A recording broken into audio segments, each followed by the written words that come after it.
Howdy, listeners. As we all know, planet Earth has 7.5 billion people, and 7.4 billion of those people have small businesses. Now, to be fair, numbers that size can be hard to envision, and to be even fairer, most of what I just said is entirely made up. But I'll tell you what isn't made up. Keap. Keap is the all-in-one client management software designed specifically for small businesses. Keap takes the most annoying and laborious parts of running a small business and metaphorically tosses them into the sun. Stop grinding yourself to death with busy work and repetitive tasks. Let Keap integrate your customer follow-ups, messaging automation, next-level appointment setting, and so much more. Head over to Keap.com and start your free trial of Keap Grow, Keap Pro, or for those looking for something beefier, talk to one of our coaches about Infusionsoft, the product that started it all. More business, less work, that's Keap. Just go to Keap.com to start your free trial. That's Keap.com. One more time, that's Keap.com.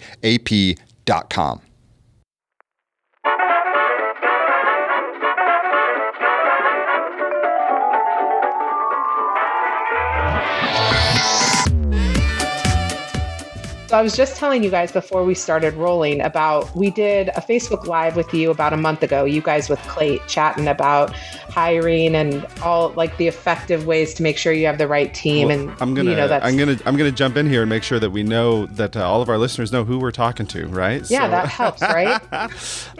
So we've got Kurt Donnell and David Freedman here with us. And maybe you guys could just give us the quick, before we keep going, quick 20-second of who you guys are. Kurt Donnell.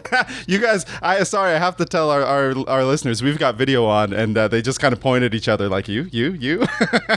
That's great. The Zoom finger guns. Yeah. That's good. I'll start then. Kurt Donnell, I'm the president and CEO at Freestar. Joined the company about a year and a half ago.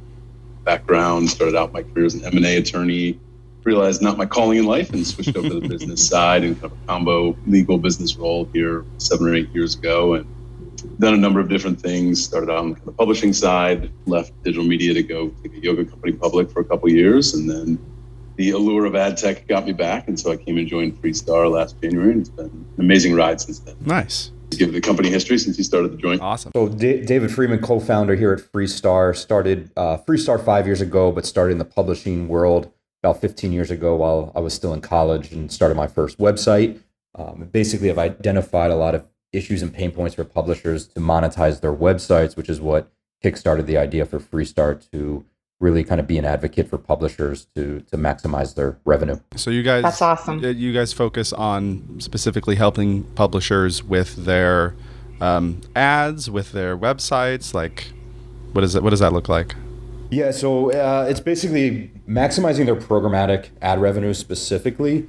When every time you see an ad that appears on the internet, there's an entire auction that's happening in milliseconds behind the scenes, and we're very good at kind of maximizing and putting pressure on that auction to drive up the price to help publishers make as much money and be competitive in a world where Google and Facebook continue to take a lot of the market share. Very cool. Now, Crystal, I'm sorry that I interrupted, but I think you were headed somewhere, or I don't know if you were.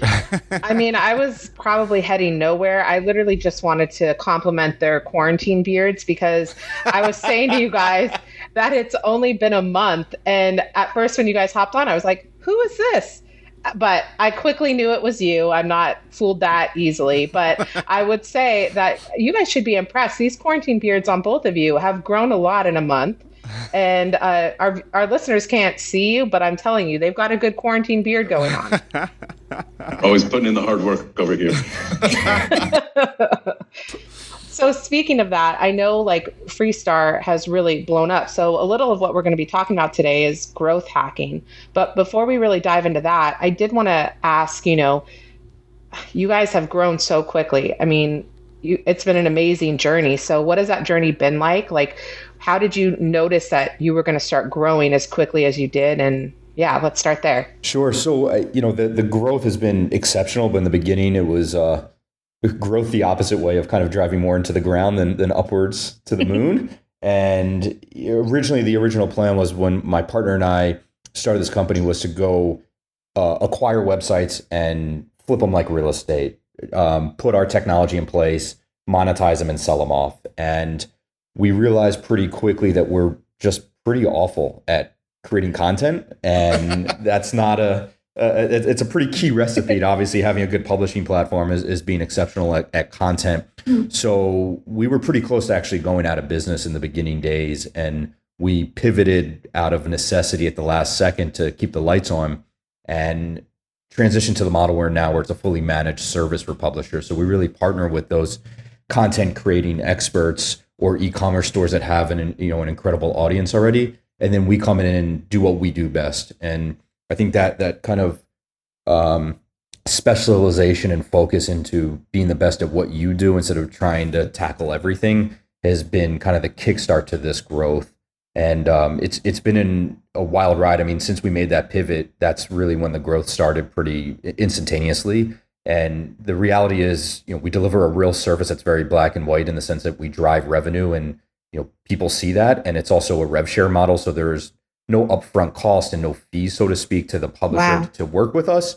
So it's got to be more than a good sales pitch in order to actually grow the business. And the momentum starts to take off, and case studies and happy clients typically have pretty big mouths and friends that they want to help out as well, which has been a great thing as well, where once you prove that you actually can deliver on the results, they start telling their friends, as well as putting a lot of effort into our business development front as well. Yeah, I feel like there's two things that I heard there that we're our focus is on helping small businesses grow, right? So we love kind of seeing what you guys did and how you were able to grow, and I feel like you hit on two themes, one in particular that we just hear over and over and over again, which is getting that focus of, who you're going after, right? You guys are very honed in on helping publishers monetize their content. And then just focus on the things that you do good, right? That for people that aren't, great at making content, it doesn't mean that, if you're a solopreneur that you can't start to make some content and kind of get stuff going out there, but understand what your core offering is and what your core competency is, and really hone in on that and go find other people that need your skill, right? Absolutely. Yeah. And I think it also lies where your passion is. And, our passion wasn't in creating content either. So it's hard to become, excellent at something when your heart's not really in it. But, we're very passionate about the technology side and also giving a kind of a voice and a fighting chance for publishers these days, because it is a tough industry for them to survive in. For sure. A lot of small businesses, I mean, we're all, I'm sure, watching the news, but a lot of small businesses right now are facing kind of struggles like you talked about, bumps in the road, possibly almost closing. I think the idea of pivoting is so crucial. Clayt talks a lot about adapting and how entrepreneurs are so good at that. So what would be number one tip from both of you of maybe a sign that you need to pivot in your business, and maybe a best practice to kind of make that pivot quick? Well, I would say if you're days away from going out of business, it's probably a good time to pivot like we were. Fair. I think it really is, don't boil the ocean and find the thing that you can actually be the best at. I think a lot of companies try to do everything. And in the early days when you're chasing revenue, you're going to try to service every customer in every possible way they want, but ultimately probably spread yourself too thin and you don't really execute at a high level at anything. You got to figure out the thing that you can go be the best at and go really attack that one thing hard. And it takes some trial and error to get there. It's easier to say that once you've had success doing it. Yeah, but sure. When you take that hard look in the mirror, why are most of your customers coming to you? And kind of get rid of the edge cases and figure out that one core thing that is the market that you can go dominate, and not just try things over and over again. So I would love to dig into that. Like you said, that can be kind of difficult, and maybe looking back is easier than looking forward. So I'm curious what you guys did. If this was something that you heard from your clients over and over, from your customers, or if it was something that you just kind of realized that you were spread too thin, how did you figure out that was indeed the thing that you wanted to focus? I think for a little bit, I mean, once we did make the pivot to the model we're in today, we also started running into an issue where we were trying to chase a lot of shiny objects. And, just because there's an opportunity in front of you doesn't mean that it's what you should go be putting time and energy into, and not just chasing an opportunity to make $1 when, it could take your focus and eye off the ball, if you will, of really growing that core business. And I think there's a delicate balance, if you will, of you want to innovate, you want to try new things, and you don't want to be closed-minded by any means. But also, it's okay to look in the mirror and just, either pass on an opportunity and say, right now is not the right time. We truly don't have the staff in place or just the hours in the day to accomplish that. And that's harder to do when you're days away from from going out of business, right? Like to say no to.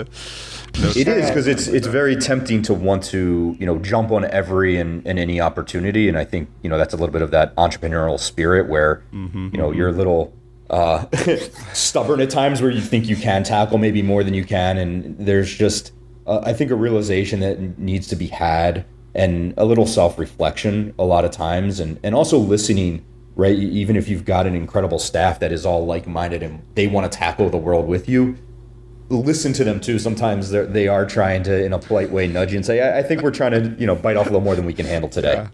Yeah. Totally. I'd add another thing to that. If you do find yourself, you're like, oh, we should go build this. See if you can go partner with somebody in some sort of trial period and take it to market on a white label basis or licensed technology. You can always go build it. Typically, you can go build something later if you find out that it works. And a good example in our business is there's ad products, various different styles and sizes and everything of ads. And typically there's a company that, kind of pioneered whatever that format is. They become more ubiquitous over time, and we can build them internally. But we will typically, if it's something like that, test it with a partner. And once we've found efficacy of that, then we'll go build it and work through our solutions. So it allows us to be innovative by offering new things to our clients, but we don't have to go build it all ourselves, put all that CapEx up front. And so I would recommend partnering if you can. I mean, don't underestimate borrowing for a while. Yeah, absolutely. I'm sure there's like a lot of small businesses out there and they're thinking growth hacking. I can't even get to talking about growth hacking right now because of the fact that, I'm in the day to day, I'm struggling. And I think it's important to call out, like, I love that you guys are being so open and sharing about at the end of the day, you had bumps in the road. And probably to everyone else, it looks like you guys grew overnight. You came up in a year, but there's lots of years that go into getting to that growth curve, and lots of things that you learn along the way to figure out where your, niche is and where you're really thriving. So tell us a little bit more about once you started kind of hitting your stride and figuring out this is where we really want to focus our energy. What were some key moments in that journey of, taking it from 1x growth to 10x, like what did it for you guys? Like what signs did you notice? I don't know. Just how can we help others see those things to kind of push on? I think we'll kind of answer that. And also one other thing to just hit on the last point too. I think there's a big difference between reality and in theory. And I think that also goes into really listening more than maybe doing the talking sometimes, and talking to your customers and seeing what they actually need and want. Just because you think something's a great idea, or if all the stars aligned, it could work.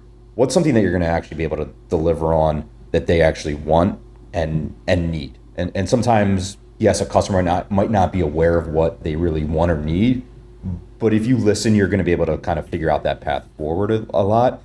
And I think to your, the question you asked, that growth really started to accelerate at kind of that accelerated speed once we started really dialing in that focus into this is what we're going to do, and we are going to be world class at it. So would you say that old Henry Ford quote of like, if I had asked people what they wanted, they would have told me faster horses. Like, do you think that's a little bit overrated? I think it's just all within, reality of just kind of balancing that. And I think in the beginning we were starting to travel some paths where, I kind of joke where we were trying to reinvent the internet and be, create these like magical new things that just didn't need to exist versus just really fine tuning what there is. And then sometimes just because, something could potentially down the road be a better opportunity, does your customer even understand that? And is it, are they going to be able to buy into what you're doing, or are they very set? Like, I understand that could be, a great solution down the road, but I'm not planning that far in advance either as a company. I need something right now. Yeah.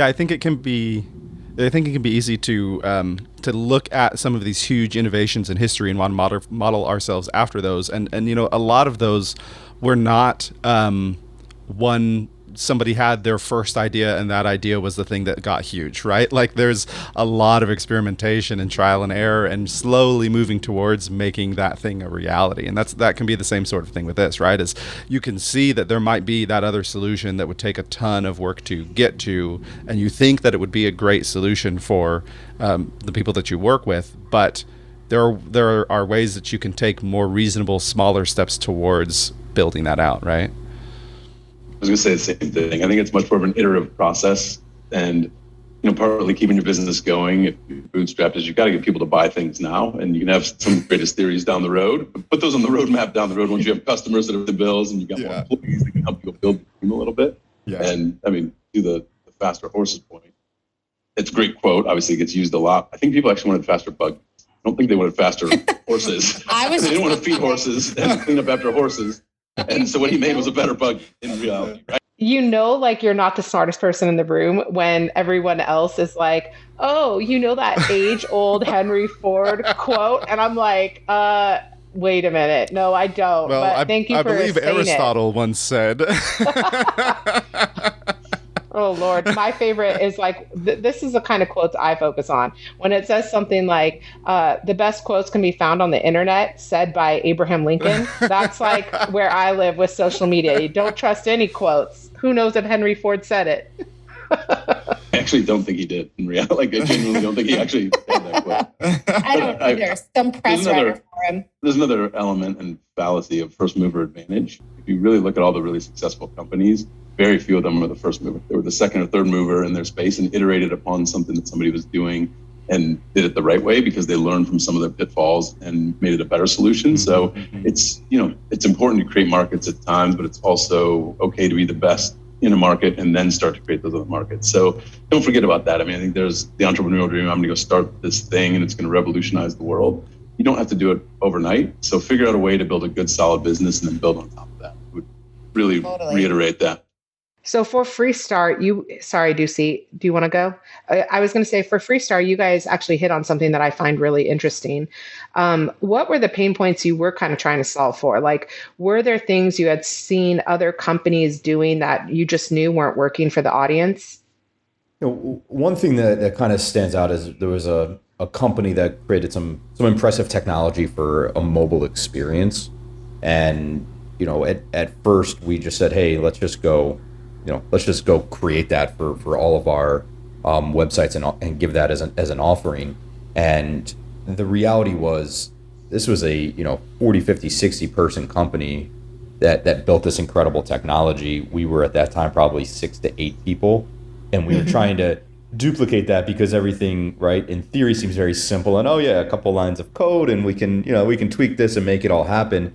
And the reality was, in retrospect, and we went back to that company a little bit later and just said to them, why don't we partner, or why don't we explore how we can work together? Because this is not a competitive technology and there's no real reason for us to invest all this time and money. You've already built this, you've already got, the infrastructure in place. So how do we, once again, leverage what we do best and what you've also created where, the good old 1 + 1 = 3 scenario.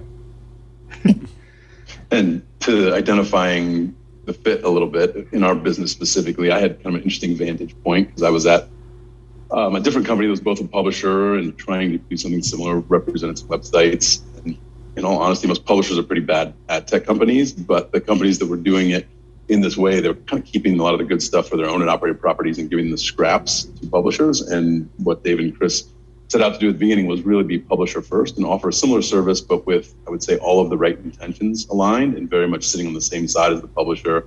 And there was a spot in the market that was a little differentiated for that.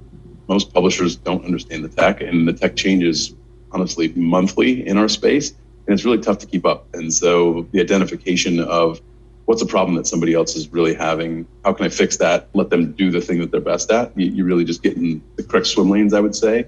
And there's real mutual benefit there. So finding the right kind of businesses that coexist very nicely with you is an important part of that too. I think it's really interesting what you're saying, how they're, some of them are kind of holding on to the best bits for themselves, right? It can be, that instinct I think is very, very natural of like, hey, let's make sure that we keep our edge. But I think there is a lot of power in exactly what you're saying of like, not only, yes, finding the right people to partner with, but, you know, doing so in as open and transparent and, you know, just working together manner as possible. That people notice that when you work with them, you know, they notice that that your intentions are in the right place compared to, you know, someone that's, you know, trying to just, you know, whether it's, you know, make every cent out of the deal that they can or whatever it is, they notice when the intentions are off. So I think that's a huge, important point. I find it funny, actually, like you guys are literally buying into your clients with the idea of RevShare. I think it makes it really attainable for companies and businesses to want to work with you guys. I mean, tell us a little bit more about why you decided to go with RevShare and what was kind of the mission behind that. Sure. So, you know, our industry is pretty much all geared towards the advertiser, and everyone's focused on satisfying them, which typically results in the publisher getting screwed. And we wanted to kind of flip that theory on its head and go the opposite direction. And publisher first is one of our core values and something is kind of our guiding decision making on everything that we do. And the reason we went with the RevShare model was, what better way to align your goals with the publisher than a RevShare model, right? If you're just paying us a fee, are we really, you know, incentivized to always tweak out an extra percent here, extra percent there? Probably not, in all reality. And every time we're making you an extra dollar, we're getting a couple pennies out of that. It's great for you, it's great for us, and I don't think there's any, you know, business out there that has an issue called sharing that upside, right? They're not paying that fee, we're earning it, but we both have to make money, and we're both also looking at this where you don't make very short-term decisions. Everything that we do here for the publisher is for the long-term health and benefit of their company, which is obviously in return the long-term health and benefit of our company. It's so smart. I would definitely trust that and want to buy into that. I just think that is a brilliant way of establishing a bridge right from the beginning with who you're working with. So kudos to you guys. It's definitely right on brand with your mission and purpose you guys talk about. But I just think that's great for businesses that are looking for the help. And, you know, it's hard out there to trust who you're going to work with. So it basically says, if you make money, we make money. And I think that's like such a cool thing you guys are doing. I love that. Anything you can do to get aligned with your customer in terms of your incentives, and often, you know, you're on other sides of the table and in a negotiation. In theory, you know, somebody wins, somebody loses, but if you can figure out an outcome where everybody wins together, and it's tough in certain industries where just the pricing model doesn't fit, but anything you can do to win together is going to build a much longer relationship. Your churn is going to be a lot lower, and just lifetime value builds so much more quickly if you're on the same side of the table. Yeah, Dusen, does win together sound familiar to you? Yeah, absolutely. That's one of ours here at Keap, yeah. Yeah, it's one of our values here. So the more I talk to you guys, the more I just feel like, man, we need to do more together, you guys with Keap, because you guys are definitely aligned to the same kind of practices we are trying to make sure we do for small businesses. But I just think that's super cool. I think the world is changing a little bit too, where it doesn't have to be quite and I win, you lose. I think that people are realizing that we can win together. Even some of the more socially conscious ventures out there, or, you know, doing good and doing well, aren't misaligned. I think that's important, and certainly it's much more in, I guess, the lexicon now of thinking about socially conscious business, which 50 years ago probably wasn't the case. But, you know, I think that can go a lot of different ways. You know, there's a lot of people that you could say are competitor based, but we've realized an entire internet to go after, and we can all do pretty well, and we're better working together versus against each other. Yeah, I love that. And I think particularly with small businesses, there's a real opportunity to differentiate yourself that way and to make those connections. Like just to be, really personal in the way you're talking about your business and people getting to know your business out there. It doesn't always have to be an ad campaign about look how conscientious we are about working together. But with small businesses that are often very high touch and hands on with each new client that they bring on, that sort of attitude shows. Absolutely, I love that. Well, the more I talk to you guys, the more I feel like it's a no-brainer why you guys had such amazing growth. I just feel like you guys have the right practices in mind. And if you're working for the people that you're working for, then there's no doubt in my mind that you're going to keep trying to succeed and do better for them. And when you do that, everyone wins. So it's not bad. I did want to jump into, if you guys have some tips for small businesses that are trying to accelerate their growth, if they're trying to take it from like a standard 2% increase every year to like, we want to hit like 20 to 30% growth, what would be some things that you think they really should be doing in their business to accomplish that? Unfortunately, there's no magic recipe for 20% growth. There isn't? Sorry, guys. I think it goes back to, the recipe, and I could say that at the podcast I'm on, but really if you kind of look internally and you take care of your customers, take care of your employees, a lot of the stuff will take care of itself. Where people are really bought into what you're doing, you're going to get better relationships and you get longer term customers. And if you can minimize churn, as everybody knows, it's a heck of a lot easier to keep an existing customer than to go get a new one. So I would say that from a growth standpoint, focus a bunch on churn. Going to get a bunch of new business is good and fine. And, Freestar did a good job of that in the early days, but churn was through the roof. And so you end up sitting there maybe in a net positive couple percent, like you had said. But if you make sure you take care of the existing customer base, that's just as important, not more than the new folks. So I would really double down on the customer service side of things, checking in on people. It doesn't take that long to shoot an email saying, how are you doing?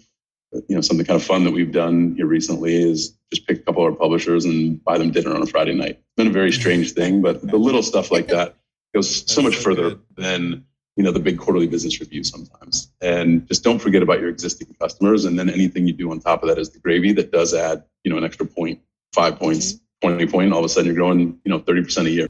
Yeah.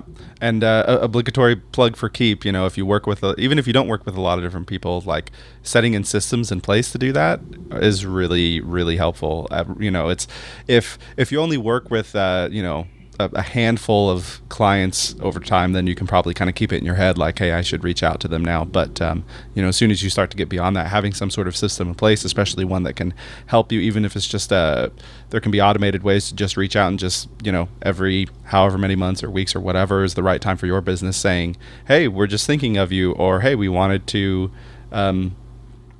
give you this offer, whatever that looks like. Staying in touch with those people that you've worked with already is really important. And I think it can be done with small businesses that have ongoing relationships with their clients. And it can also be done with ones that are maybe a little more one-off. We've done the service that we do, and then we're out. Well, just give them a little reminder, a little click, keeping them in your back of their mind. Reminder that you're doing that. Sorry, I'm getting notes and I'm having mic issues, so I'm going to look into it. You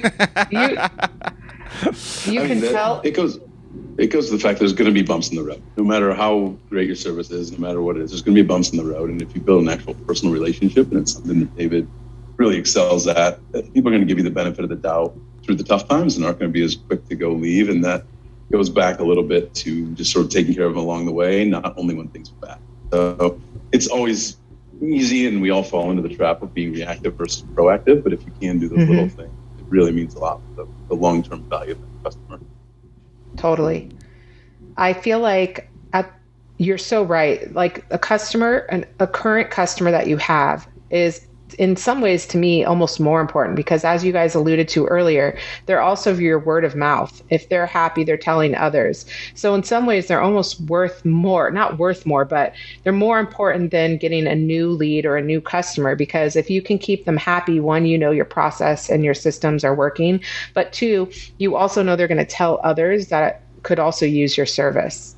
Absolutely. We talk about that sometimes, and if you're taking care of everybody and you've got happy clients, all of a sudden your sales team went from 3, 4, 5 people to 300 people. You can get every one of your customers singing your praises. And, that's the best kind of marketing you'll ever get, is that word of mouth. Yeah. So Kurt, just a side question. What made you kind of want to join the team, and what were you looking to bring to Freestar when you joined you said about a year and a half ago? Yeah, it was about a year and a half ago. So I actually almost joined the company 4 years ago, something like that. There was a weekend where I was deciding between joining Freestar, which was very startup-y at the time, or going to do something else, and wanted to go scratch the IPO itch, and went and did that. And it was incredible, learned a lot, but I was sort of cheering from the sideline for David and Chris and sort of what they were doing and doing a model that I knew well. And I knew that publishers needed the service, but the way it was being done historically, I didn't think was quite aligned.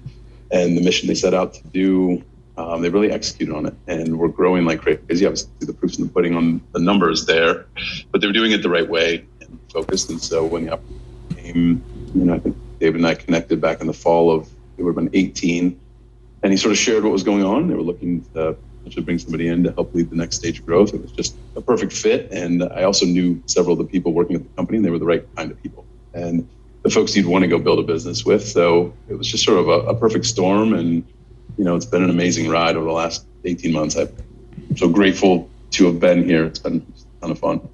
That's awesome. David, I was going to ask you too, because I always admire entrepreneurs, but I'm too scared to ever think about doing that. So when I am hearing like your story of being in college and coming up with this idea, it's just very clear to me that entrepreneurs are built differently than the rest of us. Because when I was in college, I was like, what is my goal? Well, how am I going to make money in a few years when, I'm out of school? Like, I definitely was not thinking of solving these bigger problems. So how do you think entrepreneurs kind of differ than the rest of us normal folk? I don't think that it's a big difference. I think it's a very small difference that is a big blocker for people, and it's just probably a lot of self-doubt or overthinking. And this is my third company. I've yet to write a business plan, and that's probably not the way to go about things necessarily, but it's just, it works for me, I guess, in the sense that I follow my gut and travel my own path, and I'm not worried. I've had plenty of people tell me how any idea I've had is awful, and it's just, if you've got the self-confidence and don't overthink it. I mean, as you can see and kind of alluded to earlier, what we're doing today is very different than what we started out to do.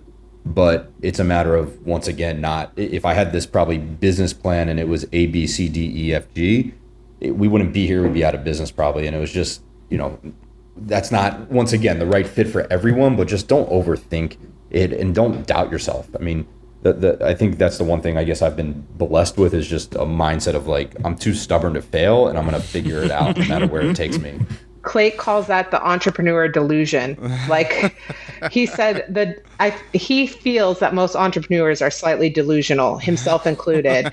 And I kind of feel, after hearing your answer, I think you might be in that same bucket with him, because you definitely are different than most college students if you're planning your first big business. So I guess to ask both of you, as we're getting close to time here, what would be some hard questions you think entrepreneurs and small business owners in the making should be asking themselves before they, attack their big idea? I just got to say, I was really hoping we were just going to end with you calling everybody delusional, and then we're out. We're done. I mean, there's still time, Ducey. There's still time. I mean, for me, I think it's just comes down to a lot, probably one question. Are you willing to A, truly give this your all, and B, kind of put it in front of anything else and to make it happen? I mean, the beginning days are a battle, and you're working, literally all day, night, every hour. And, that's great for delusional people like myself. But, there's some people that, either aren't in a position, whether it be, family or different circumstances, that can do that. But I think, if you're ready to truly apply everything and give it your all, and realize you might not have a great, social life, or put other things aside for a little bit to get this off the ground, then go do it. But if you can't truly commit and look yourself in the mirror and say, I am going to be able to go do this, don't start it. Nothing is ever as easy as you think it's going to be. And no matter how much you plan for something, there's going to be bumps in the road. So you've got to be just all in. That's awesome. I was going to say something very similar. Are you truly passionate about the thing that you're going to do? Because it's going to consume all hours of your life, nights, weekends, everything. And is your spouse or partner, I guess, willing to do that? Is another part of it. Do they understand your passion for it? But you've got to be genuinely truly all-consuming if you're going to be successful. I would also say, don't, as David had alluded to, don't set wild 5-year plans for things, because you don't know what those are. have maybe a scale of what it could look like in 2 years. But I'd be hard pressed to find anybody that I know that's been really successful that actually set out a 5-year plan and ended up being that. So figure out something you can be passionate about, pour your heart into for the next 12 to 18 months, because it's going to change from there.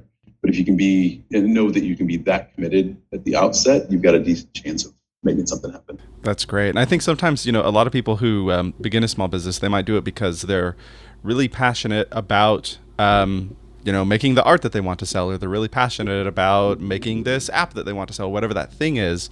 And I think it's that passion obviously is important, but there's the passion of like running the whole business as well, right? There's all that other stuff that comes into it. And, you're talking about partners before too, right? That can be a way if you say, well, I'm really passionate about this part of it, but then how can I find the right people to help me be successful with the rest of it?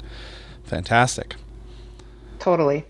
Well, I really always love our chats, guys. And I'm kind of glad that this time I got to ask the questions instead of Clayt. So thanks for putting up with me and Ducey here. But we really appreciate you guys. We love having other awesome local businesses as well on the show. So thank you guys so much for coming and joining us. Where can people find you guys if they want to check out more about what you guys do? Come visit freestar.com. Check us out there. And then we share hopefully some good tips and tricks on our blog and on our LinkedIn as well. We're pretty active on there.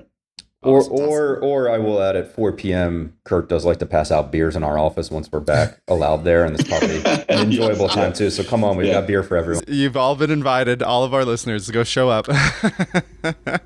I will be there. We don't have Friday happy hour at Keap, but I will be over at Freestar at 4 p.m. on Friday. Just kidding. Oh, don't worry. People are still working for a couple hours, but they're allowed to have a beer while they're doing it. Yeah, I think that's fair. I did work somewhere before that had a beer fridge, and I felt like that might be going a little far, but also there were some days that it was very enjoyable. And it was like good beer. It wasn't like, cheap beer. So I was very appreciative that they got the good stuff. But thank you guys so much. We'll have to have you on again, and looking forward to keep collaborating with other Phoenix companies like yourself. So thank you again for being on. Thank you very much. Thank you both. Really enjoyed it. All right. Thank you. This has been another episode of Small Biz Buzz. We'll see you next time. Thanks for listening to Small Biz Buzz. Please take a second to subscribe to the show and leave a 5-star rating. It helps keep the show going. And if you need a hand with growing your small business, head over to Keap.com. That's Keap.com and get started. More business, less work. That's Keap.